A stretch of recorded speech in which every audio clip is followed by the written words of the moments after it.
Yeah,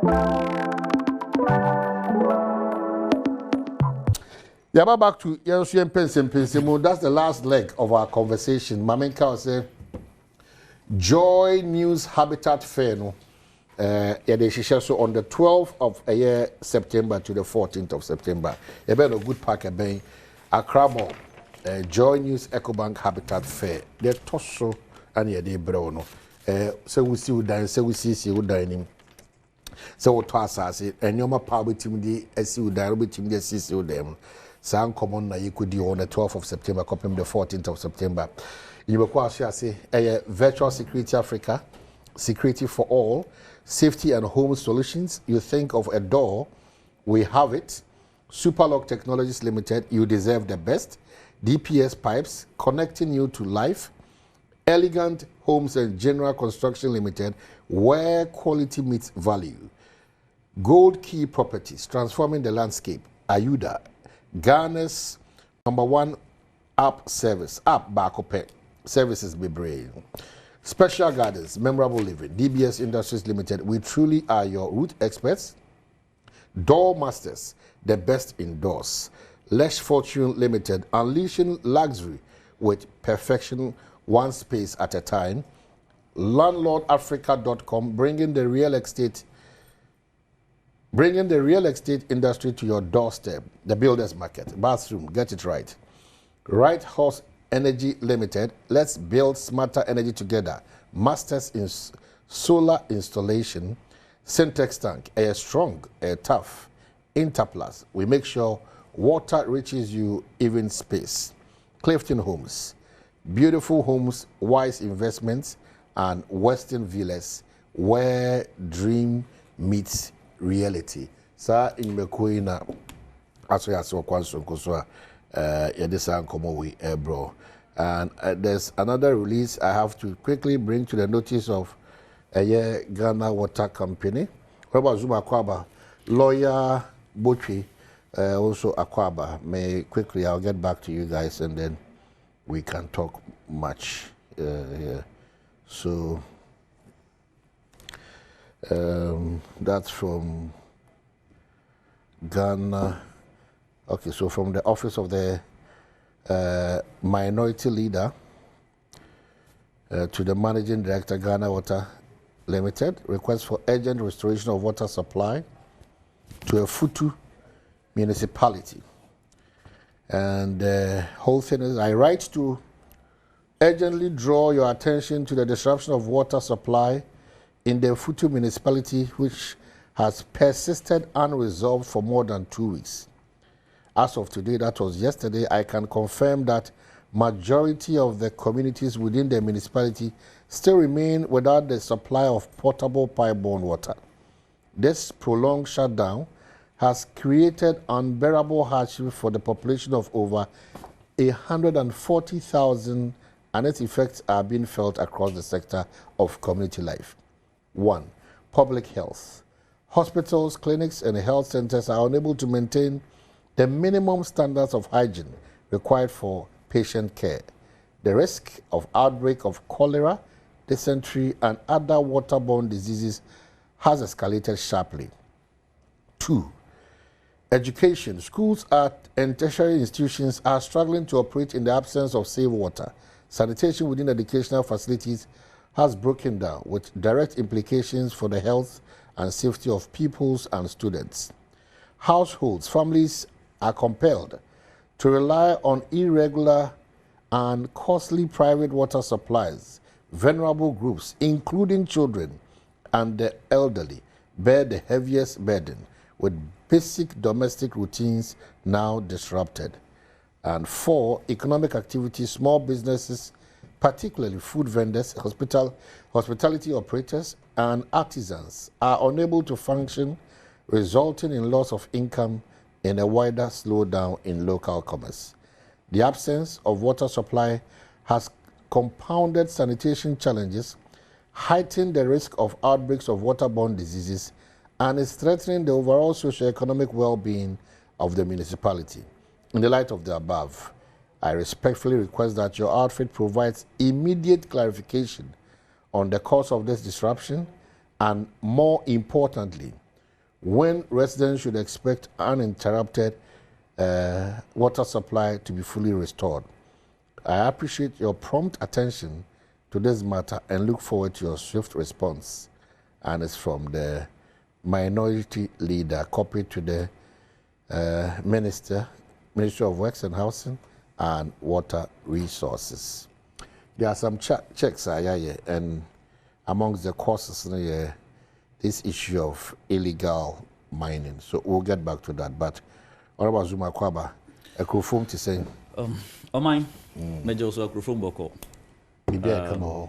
Pacho. Bibia come on. Yeah. Apart from tragic, BC or Masasa, so. And I'm a constituency. You two because almost not two or nipa bia nipa dear. But the relationship I want me no montem. For instance, I'm a colleague, parliamentary candidate for 2020 and 2024. Oh. And I santi Obuasi. And Metimiaka say may one of them or no confess say your man and EJ who say contested 2020 and 2024. And most of the times in Kumasi as parliamentary candidates pieces and I Greater Accra have for on about 2 occasions. Menen didn't car by. So very close friend. Me of a sapon. And so so many years na ma hono ka omo so yen sa ma ya bidu baby o mani bu ama election director and IT and ono so na mena no wo ayonko fa pa o hwe omo maka ni nyina nso a omo so mbo mo mabusua na oman na ha it's a terrible thing. Na ha I saw you in pictures. Yeah, better must. Baby, I didn't crazy and then easy to assess the piece. Run a commentary says, thank you. We blamed you, pal. I said, come on, I said, come on, Biako. As you name the air can you can oh, mine. I said, Sina would teach that. I had to say, what stadium now, yes, Petita now have a football match. It's immediate players not as if or serious as if you plan you have more more interest than omukra winning, but at times you know why I won't cancer because assembly see you know I idea my case a being see that na say ye entire who be and I see what ye mu that na say na e see into who nim de no sha and a baby ko see no o man say do baby na say some na basa na was over can some ni na wi a nso de nsem baba because say enye krum hofo no mrantie ni bia say be ya yasra for no mo be dia dance sa sra for no kro ma quantity e pa ani ade no so mo anka say kra du ho no na yasem ebi tu kra na mo de ma civilians ni kuta but me den sem no bi beso ha nti na nya sem ketwa sa body bags so say body sacks are no more kan no that seems say am farm how a free hospital buy but first a year mo ye hu say emboa so sa time no na di beti ma boa no also e pesa finally so a whole lot of any man see but member corona baso me krom for no o matimanim no matter constituency na no matter asanteman anim san say they were almost cooperative up to date as at the 4 days ago na police for any military presence at that home but omo cooperative fully tama e ka say mo nko mumfo na ben forest reserve for no manko so bibia mu no me do mase. So apart from that party activity there opjem kakra hono oda so na mo di nkomo say ebeyi na mo so ndc mo tutu na mo nsi and John Dramani Mama His Excellency my better was asodie kese da me so as a first time NDC member of parliament for the constituency asodie kese pa me hu ne say enye safe seat ente ba na sa was wo ye adwuma no extra effort no wo energy or the adwuma no so me my best and that not only Macan on several occasions that it's not about winning the seat no ani hear me, but making an impact. Ebeye ensemna ho. Say how many times I made DBR. Made me I am proud of my achievement. Our constituency name, and that you go so far. Made me the necessity near my be so. My a back project in so a from room na make us need football pitch crowd mo boso ball. But I could tell no near the ball blaster acquire from. And tina a first and make us say for the past 3 years be an HMO. Ye didn't sako mo Methodist Park. Na and the only park and I say krona o man timi anje no. E dan in fuye no me ba be ye. Me nemo ka say see ye dua glasses ni bibia. Last time say me can how mo ka say me fa video no but man ti me send it ama almost see in the course of your discussion so be almost complete. We are in completion about 55% completion of the football pitch and the football pitch in quite about 70%, but me person me other facilities be account. And so me say must spend almost 476,000 on the project. Almost 4.6 billion old Ghana cedis on the project. And we in common fund. We in common fund. No, in common fund. And any fund released by the government or as MP said in Jenko project be a scar. Many nipa bakum yunubi uncle modim. And I day Mia Misika and his uncle for and a day as a mene or more nipa munu partnership. And ya buying sika na a project. Me pese mi wia na da me commission project no. Mo be among other projects are ye ne also. Na me bo Monday na me wo constituency. Wa me wo dwere me maame our Council of State member, Madam Betty Modi Drusu, Ninuaba Ayi, Ewo Idretia. Nti Yame Adoma Meko, Nti Ebrana Mobo Minister ne contractors and Abaso for a Kwanya Moyi. Mabo Monso Abaso Moya dear Central for Obia, answer or my dear, Obia Yinaka, who be near best show mine. And Central for Piafo, Taylor for, Edward for, we no ministers no be a.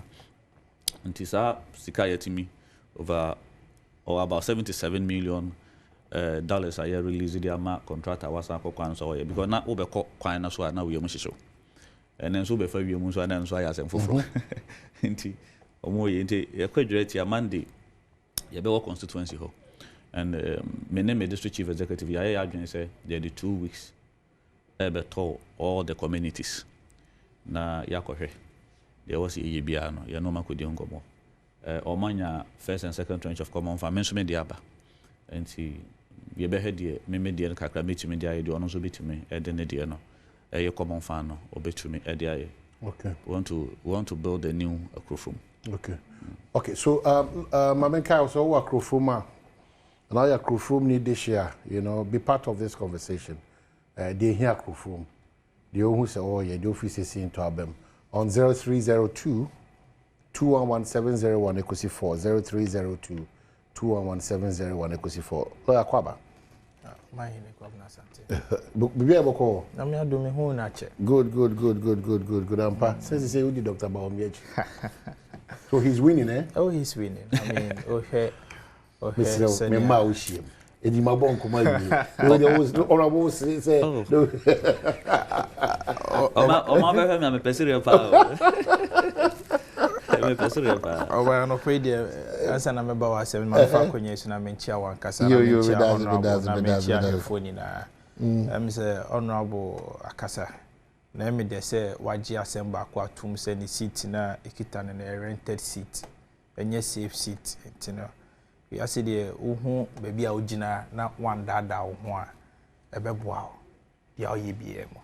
Tea, honorable admit to say, it's not a guarantee, say, Mosho, and no any safety. Oh, my manenka is a rented seat. Many problem with what kind of rented seat. Some say yes, a rented seat. Because, but what you will be at now in a year. And I media statistics now. your presidential candidate, Elisu, with just about 200 votes. And Honorable Timmy Born Homodin, we knew with a difference of about 2,000 votes plus. And you know, here, me sure say 1 or 2 things we were honoma uncle ye. And Tia sit, you know, dear Kitayan, you be boy a homodin say, you be ye going into the next election, send your bear Honorable Ankasa Ajia Tumunidi. The rightful owners of the seat will come back for their seat.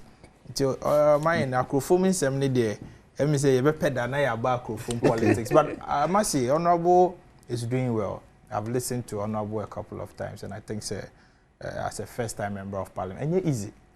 Easy. Once I know, cast on one in Nisika and a year project, you know. I was all do Sika because we're born to a catch for the say, you have to cough out the resources, whether we new form for no constituency, no more money CSR.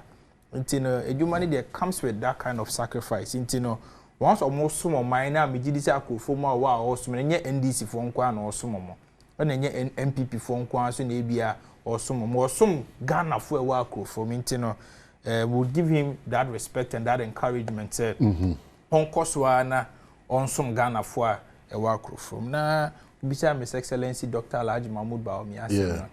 In fact, here in Fama Airboy, I have always said, say, in Pennyfo, Mutomo contesting ya Ubia Sefata. Ubia Sefata, Ubia or contesting Bia de flag bearership Nemana, Obetimia ye. Nemum, here in Pennyfo contesting ya the Obetima winning in power in 2028. His Excellency Alhaji Dr. Mahmoud Bawumia.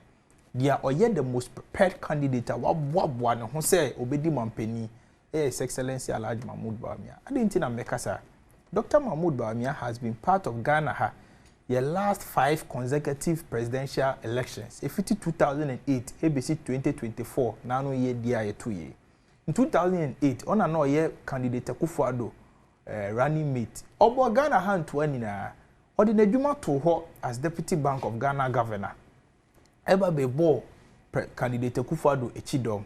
Anye ye in 2012 in Susa obo na Echidom anye ye in fact we any the court. Yen ye him say the court no you and I were not there. Dr. Mahmoud Bawumia was an integral part ma Ghana for ni hu say 2012 elections then MPP for win here. Nanso e chinchimi ensa and ye the ma NDC for because ye could di assembly we na President Mahama atena konya so for 8 months utuna enye the instability kakra beba enam say adwuma ye di wo court na how Dr. Mahmoud Bawumia timi demonstrate say ye win 2012 elections na and in 2016 elections na Ghana for hu ye mobo emaye an overwhelming endorsement with a difference of over 1 million votes. Into Dr. Mahmoud Bawumia there we pay the dues lawyer again under, in 2017 under 1 million. Lawyer can say me ana mantini say ye dia say me yem say danka Ono we need but no say Mahama di 80 say we no mutu na nyi me say 8 months 8 months we no but no wo pa memo pen paper na because say bia ono abukita book ntime dem dey be man na wa say na me ya wo interject me because ono abukasa na me ti headi ono abukan say mpia na me ne nya adwuma me ye di na me tro me dey gu ha in 2016 so ye win aba no be ye vice president in 2020 or going to the election as a vice presidential candidate in 2024 MPP for who Nemoboy and a presidential candidate until here he has the political consistency value when you say experience or you're well marketed. In fact between 2017 to 2024 you describe President Akufo-Addo Amemu and NDC for describing as Nana Akufo-Addo Dr. Bawumia government. That's when I want to say I'm of John Mahama Jena na government. It is because of how attractive Dr. Mahmoud Bawumia Emma the vice presidency role in here. In fact, in his capacity as vice president, he didn't want to say, why you Juma Bebrebe in 2017 MPP Babem. Now mobile money vendors Ghana here was just about 198,000. That's when almost over 989,000. Let's just all here increasing with about 800 percentage points. Ama mobile money human akosro about drone services, digitalization the idea or you be say Ghana for an MPP for presenting say you finding come Ghana for NDC for Komunya and Hansem in Kabium. The woman for Dr. Mahmoud Bawumia who be on my carrier. Munyan who she in Kabium. Or yet marketed. And then a Kola war Ghana half and then now Bizan say, Unim Dr. Mahmoud Bawumia, a adio nimno. No, mind the interesting thing is that this is the first time at NDC for ever caught into a competitive presidential primaries. And so they are going to have challenges. In fact, and Brown has anti him videos about Julius Debrania said we get our tensions are starting they are going to have challenges. Tension, oh, and Brown video I circulated on social media. Honorable Julius Debra signed a book of condolence. New year, I said we get here so be sign. In fact, Oman Chom cry. It's in her. The tensions will come. The tensions meanings into everything. It is a mino. I'm followers from incoming. No, was with the Onimzia for incoming on him there. I said, income, Omunia from incoming. But again, a way I got more attention. I don't know what done the chairman. There be say Oshe video now. On the video analysis. There be Oshe video now. Oshe video now. Or sign a book or Julius. Honorable Julius sign a book. Omako share baby. Omako share was anti him a year. Oh, okay. I would die one almost sign a book of condolence. Now, Honorable Julius signed it. National chairman be signed it. National chairman and Kasa Honorable Julius who name Kasa Honorable Julius deputy na no ye ho. Wan Kasa Julius ho. E do here tension need there which is normal. Which is no tensions need there. Ni enya hu hwe afi na tensions need be papa. It na normal. It ni present Dr. Mahmoud Bawumia he's going to have an advantage over candidates bia. NDC for the now me dem no secret. When you say Ghana there is value to political consistency. Just a Ghana for reward dey obi awaye loyal to the value chain. We had 1996 President Rawlings at the power map. Sorry, President 2000 President Rawlings at the power map candidate Kufuor in the contest in 96. We had 2008 President Kufuor at the power map President Milsa on the contest in 2004. We had 2016 President Mahama at the power ma candidate Kufuor on the contest here in the 2012 elections one winning. We had 2024 candidate Kufuor at the power or President Kufuor power ma President Mahama on the contest in both 2016 and 2020 elections. And they say no sure political consistency value chain and the only person aka woma President Mahama at the power be mano. His Excellency Alhaji Dr. Mahmoud Bawumia. It's you know here he's the most prepared, the most winnable, and the most formidable candidate. You're presenting as a candidate for the New Patriotic Party. He's going to beat the NDC. In any case, he has 41.9% lying down somewhere. The Akanyani say you be convince your party for say yes, because her statistics now 2024 election 100,000 votes per the NDC for vote. Just say about MPP for 2.8 billion or more to Obama in 2020. They didn't come out to vote in 2024. But how do you? Sometimes I'm amazed how the MPP continues to do this calculation. No, when at one breath, or more say, Nano Daba to 2016, 2020. If I about to you know, almost in that's true. Then that's what you say. Yeah, what or how much more do you know about? Yeah. Now you say and that illusion. Are they saying that Obia want to baby no, I disagree with you. It's an illusion. I totally disagree. Okay, fine. Because the point and the fact is that Dr. Mahmoud Bawumia is a candidate for the MPP. And you have 41.79%. True or not true? That's very correct. So if I say that he has that percentage in the bag, is it true or it's not true? It cannot be in the bag when they are going for another election. It is somewhere. No. Reference is made to that. He has it. Oh, but another idea, a dawa which Maga say, yeah, call the next election. No, you see, the same thing is guaranteed. No. That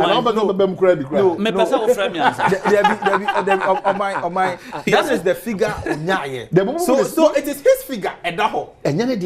No, as we go now, as we are getting into this election, Onyame eya flag bearer na do, o candidate na do. Now obey flag bearer. There's nothing like 41 meeting baby train. No, that's not what I'm saying. I'm saying say in the last elections, Onya 41.9%, which is his vote at that. Correct. So what you say? So all what he may have to do is to ensure say, it's just about say Wakotro exams. Let me just break this down. Wakotro exams first term. Now when you maybe 50%. Okay. 50% now when you know. all what you have to do as a student said they said the next election that's all I'm saying. Okay. The percentage the year so born home upon no mind me see on this matter. You see, there's a lot of propaganda going on. Say first topic. There's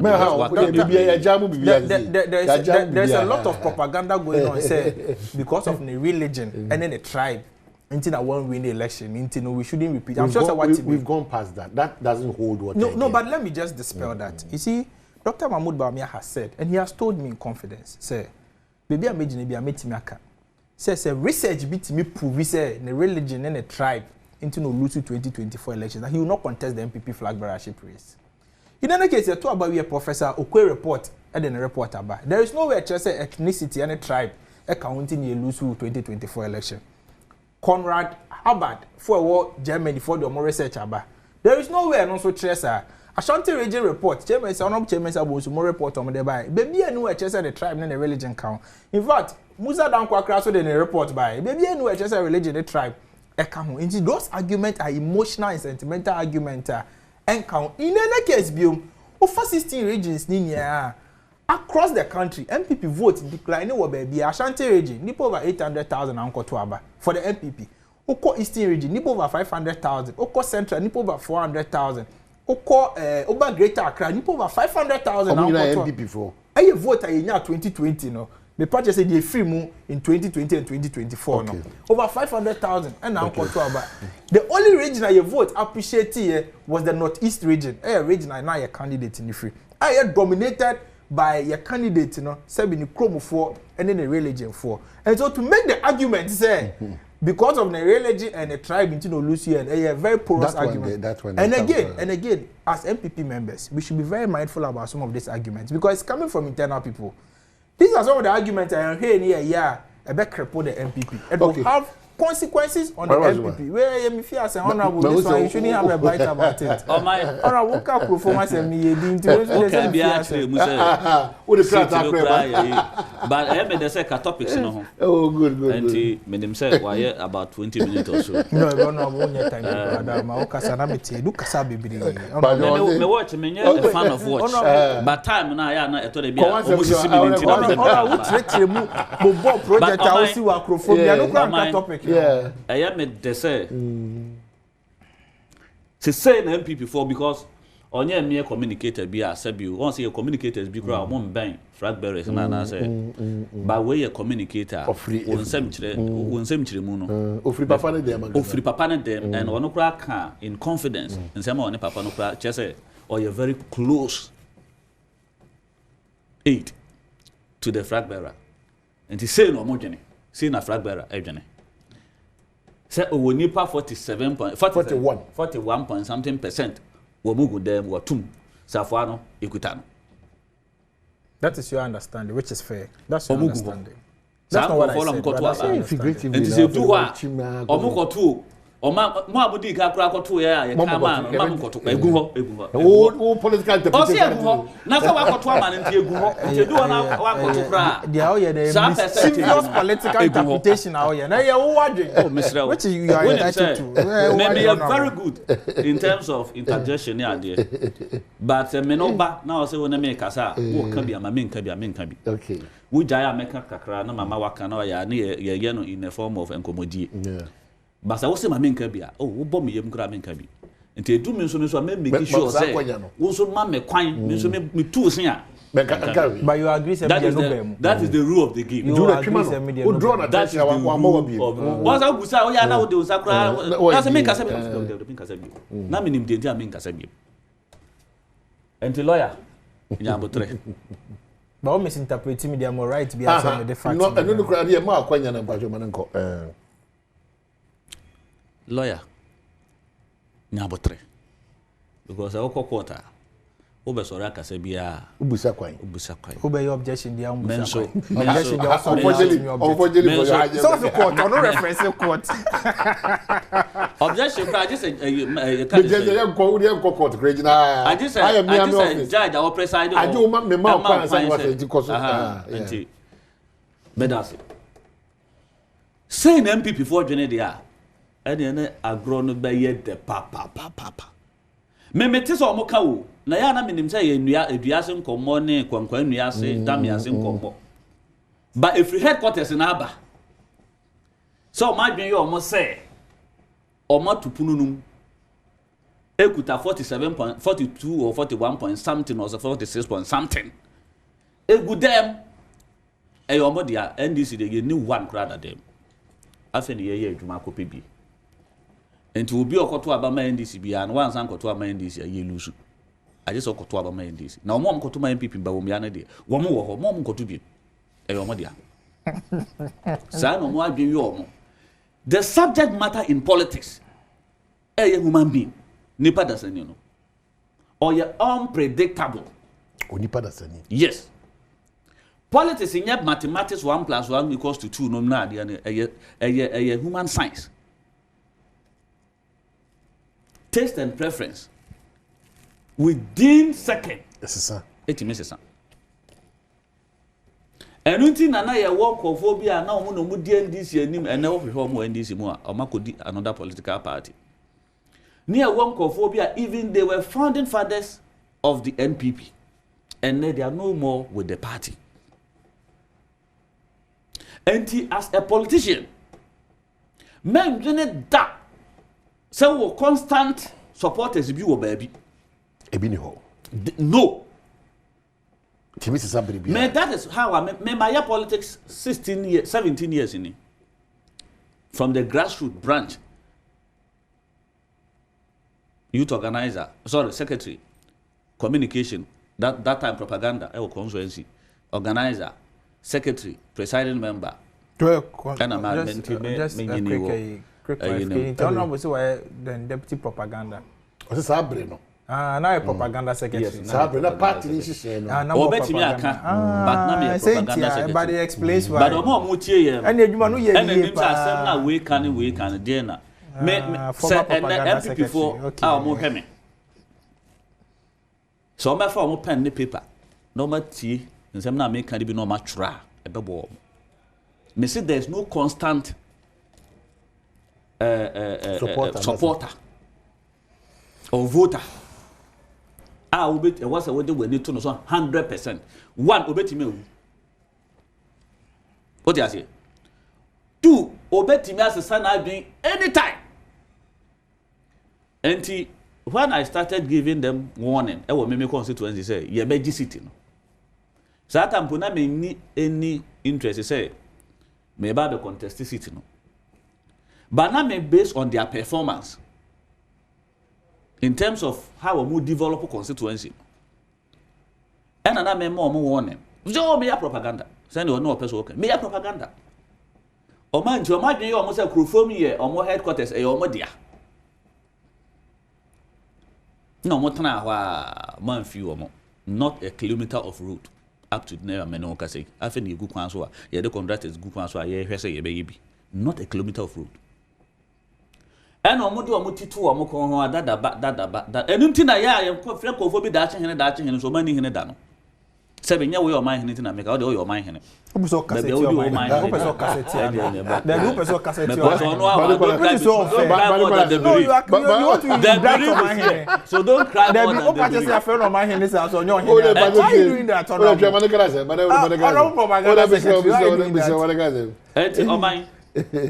Omo dey say na close gap from 8-6 near ba.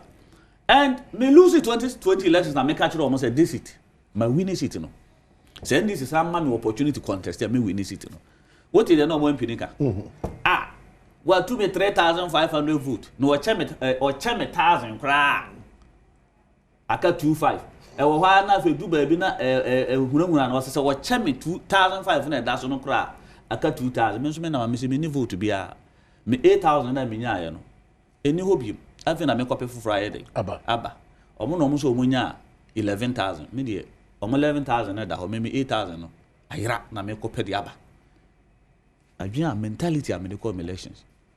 And some buy no, me catch you say enye safe seat. My win will be more than 1,500 votes. Me da ho tia say enye safe seat. And then can be so me can say me 1,500 da ho. Don't make me be no makomani. Don't 800 I don't have any. Sabat one a different from 2028 about a bequaco to tom. Into the morning is na or my or tribalism near the house in Manenko. But the fact is that won't me rule out tribalism in Ghana politics. You bet my tries a bit paint picture no. You be measured in that conversation. Because you per se you be ma I think because politics, you know, it should be measured in terms of competence. What you are saying? Say Nipano. Yes. But Kakrawum. Agreed. Me say baby to me pa and sana me do baby ama bedu. And I don't support it. But o free feel hold it me can some actually say. So when him me omo mu to me for pa ya biti pa ya omo wo machi. Me chain wo in terms of female na position. So nya kukudro tu fo a. Me say asem wo. Yes a fa. Ko mu ne hu yie pa. Ento okwa men ka so ontu Dr. Bawumiafo ba ontwe na adwene nsi so. Ono na start ye na amwa no.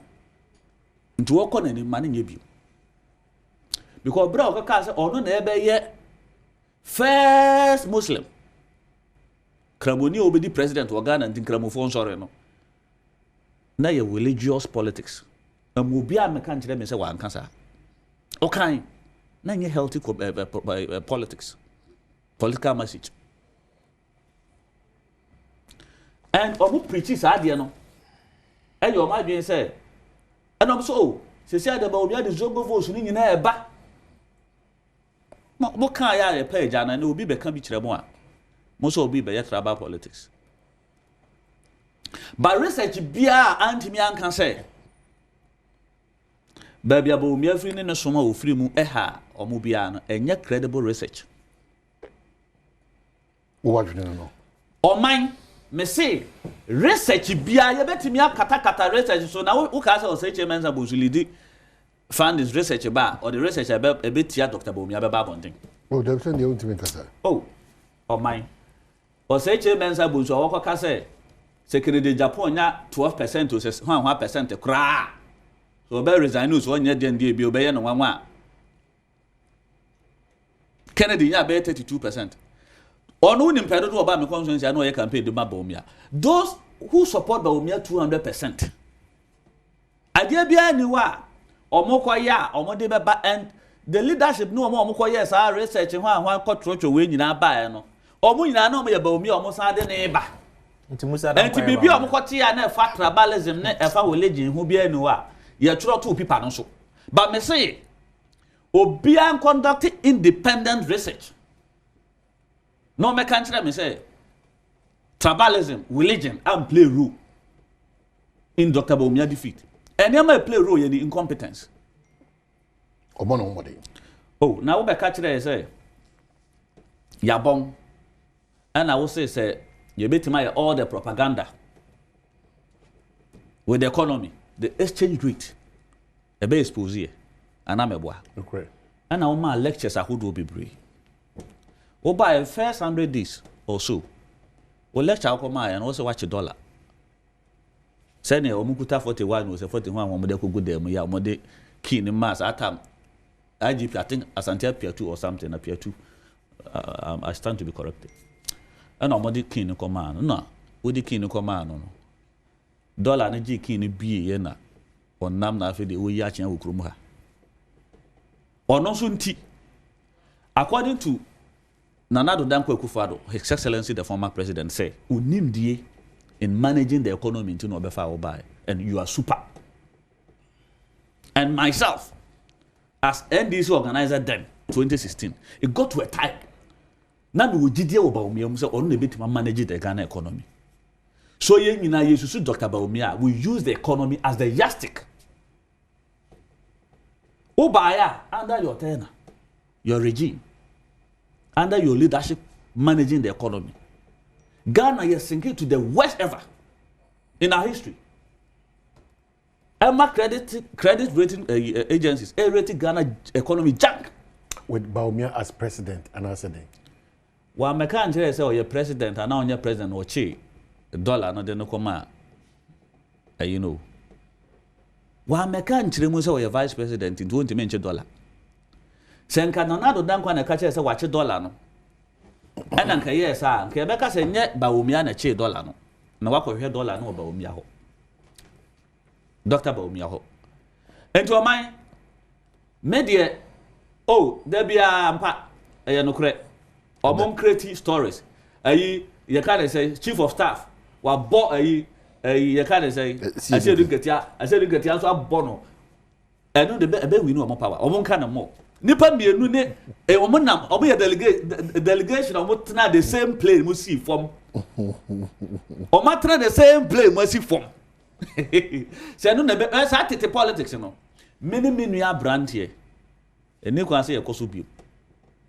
Ye wo bre bia na ye kan nsem bia na eye den say wo be verify be authenticate any ade ena de ni ho enti ben nunu ho nsre megina ho be yam hihye ewo sebe say ye betimi akọ ye mfra barraship contest ni be wi healthy me yam hihye ko contest bia no bibitimi ye dey esim but say me who any sign of any division and to me bumpire and I trust in the leadership of the party and this is it you better out with a unifier party but the only one time I'm creating no yanko for is so smart and intelligent than the omo you know zani pa me no omo ko omo tribo mu no none of them and I akola in politics chief of staff very intelligent man.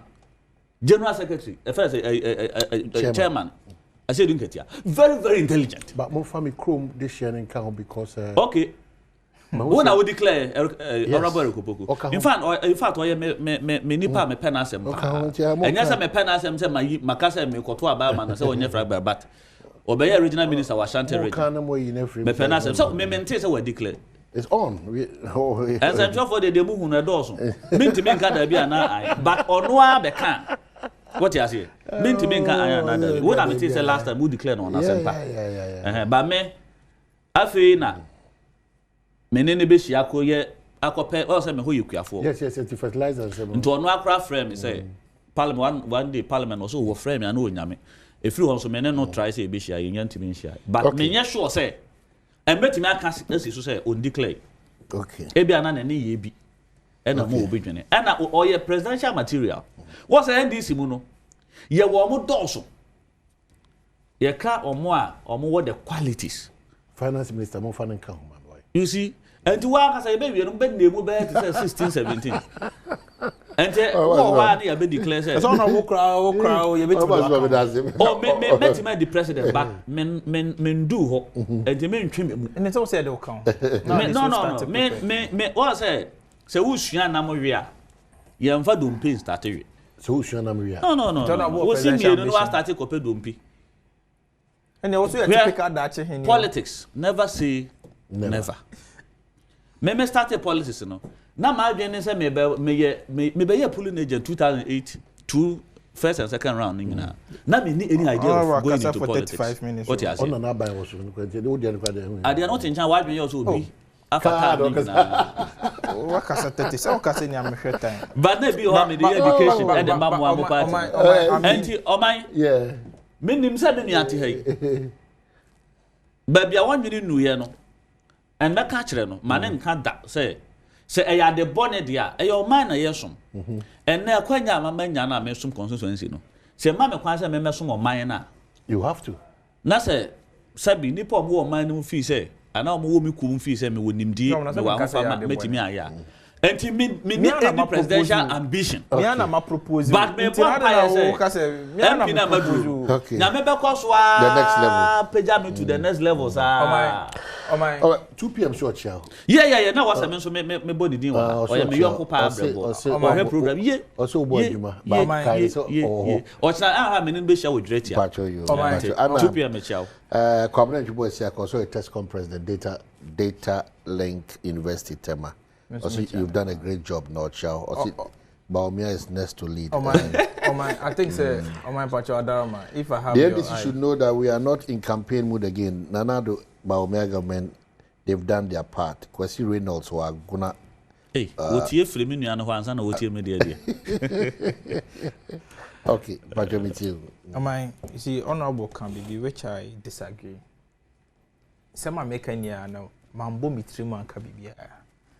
We reference about 4 research akoso a prove say ethnicity and tribal politics and counting Dr. Mahmoud Bawumia elusuye.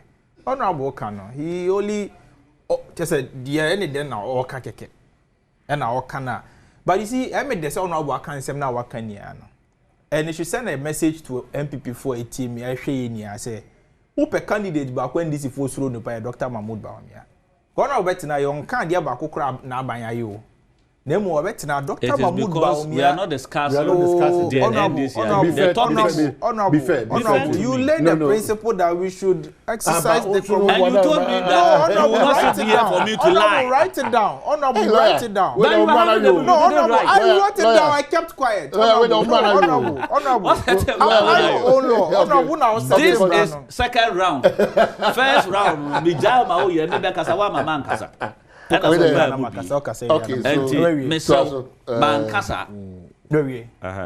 Jamaican is a Emede say honorable Akanya Mokainia because clearly no, if there's any candidate in this full throne going into the 2028 elections, Dr. Alhaji Mahmoud Bawumia. They spend time criticizing the man. But again, in some of Kenya, no one can find who be him. And in way should tell MPP for say the Dr. Mahmoud Bawumia ba, Dr. Mahmoud Bawumia ba, or no bit me abua, amaya J power in 2028. If foot were backed by research, their propaganda. In fact, to be away the propaganda secretary so that there. What do you expect? Fine. Propaganda no DVD. Fine. But I think say idea ba kunso honorable ye ka Bawumia asem ni and ye ka national development ni ano. Unim say honorable backyard Bentiase forest. Say what you microphone gumu ye adwuma. Hefa forest. Yes, baby the Bentiase forest. Bentiase ni mikrum. Akrofom district. Bentiase ni mikrum. Eni akrofom. Wo ye lawyer. Eni akrofom. So ye lawyer. Lawyer. Unim say what the case court. Even a spelling mistake of a community, a name, a person. I want to pay attention to every single detail. But I may get the pronunciation wrong. I may get the pronunciation wrong. No, I may get a pronunciation because no. What you said is that on mine and am mine. And you have a servo. You are the sermons. No, am mine. Am mine. Competence ante brewa. Now we na kokota. Now we need the way. Am mine competence. I will go to court. I am not Zuma. If you are serving me, you don't serve me Zuma Joseph and I will follow you to court. And I don't know anywhere or more galamse will be constituency here. Also, that's fine. And then my Juma says, men are but forest or what? It is the forest. That's fine. That's fine. But all what I'm saying is, in some of our Dr. Mahmoud Bawumia. And I say my wakafa Dr. Mahmoud. In say my wakafa Dr. Mahmoud Bawumia who embraces tribal politics. Nya the kind of politics. Say nkomo bia onkodi e no. Eno na etwetwe amanfo adwene ba sa nkomodi ni so. But you see, let's be fair. Adom TV is a very big platform. Let's be fair. If na Dr. Mahmoud Bawumia jina ka say oye kramoni nti kramofo nto abama. Let's be fair. Osi bre edikan ni a debut kremoni and he honor katwa so say bre edikan ni a kremoni aba abegina as president. Very good. Inti kramofo nto abama. That's what honorable said. Okansa Infa no kan no. Da be no kan no. Opa. You see, obi owetem ya me be ma evidence. No so da be no kan no. You see, let's be fair. Me be ma evidence. Muslims are part of the electoral college. He can campaign to them and tell them that they should vote for him. So what kind? But not on the basis that because he's a Muslim, the Muslims should vote for him. No, they are two are very different things to say. And I mean now evidence. And you know, honorable, some now can me tribal politics. I say ma they can't do because honorable constituency. They are settlers in your constituency. I don't subscribe. So you should be very mindful and measured when you are embracing some of these things. Enya bibia na wase ye politics. Sabe, enya bibia na wase ye politics. Into my I will not go deep. Me the MPP for na me no mo cash up. Yeah, election near cotton flag bearership race. No can be.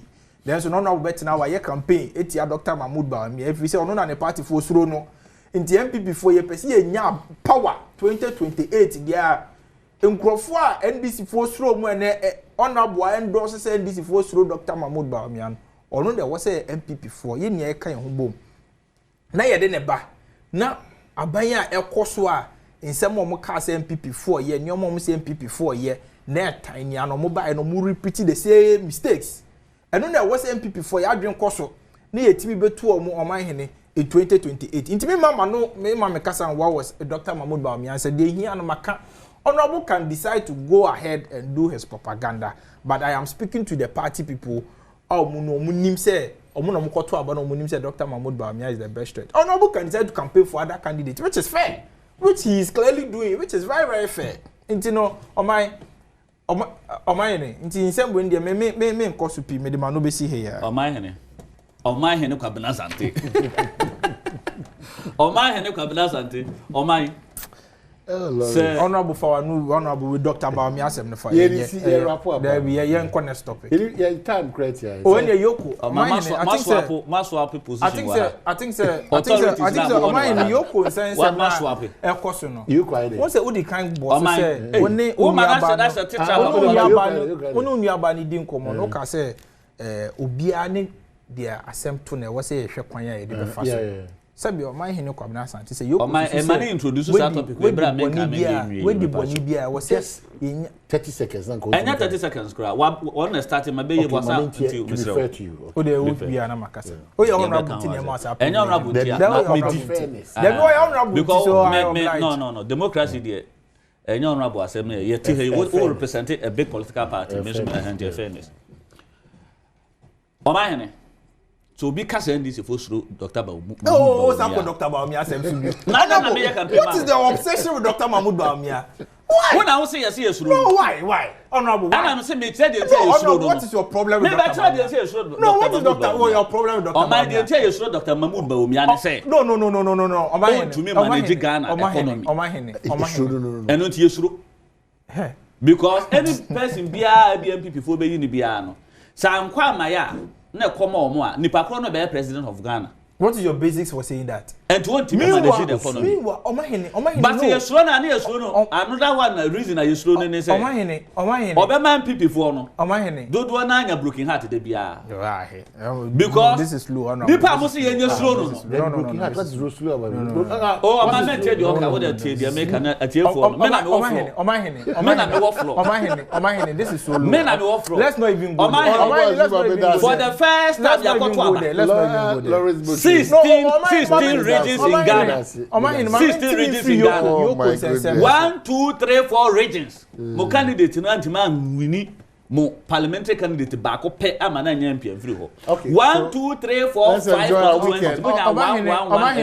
Onyame aduma ebi. Mo nya mo. No, unfortunately. Obeto time